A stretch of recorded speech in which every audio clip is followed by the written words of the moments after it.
আসসালামু আলাইকুম গাইস, আশা করি সকলে ভালো আছেন। আমি বেশ মোটামুটি ভালো আছি। তো আপনাদের দোয়ায় মোটামুটি ভালো আছি। তো আপনারা একটু like, comment, share and subscribe করে পাশে থাকবেন। আপনাদের একটু জিনিস দেখাচ্ছি, আমাদের গ্রামের সৌন্দর্যটা কত সুন্দর একটু দেখুন। আমাদের কোলায় পানি উঠেছে, দেখুন একটা মাছ আমি আপনাদের দেখাচ্ছি। আপনাদের একটু জুম করে আমি দেখাইতেছি কত বড় একটি মাছ। এই যে পাতার তলে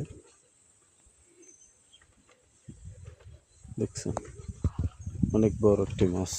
এই যে দেখুন আমাদের গ্রামের রাস্তাঘাট এবং পাশের গোলা, কত সুন্দর দৃশ্য। আপনাদের সকলের দাওয়াত রইল, আপনারা বেড়াতে আসবেন। আমার ইউটিউব ফ্রেন্ড যারা যারা আছেন এবং বাহিরে যারা দেখছেন তাদেরকেও, ফ্রেন্ড ছাড়া যারা ফলো করেন নাই, সাবস্ক্রাইব করেন নাই, তারাও আসবেন বেড়াতে। ধন্যবাদ, ভালো থাকবেন, সুস্থ থাকবেন। আসসালামু আলাইকুম।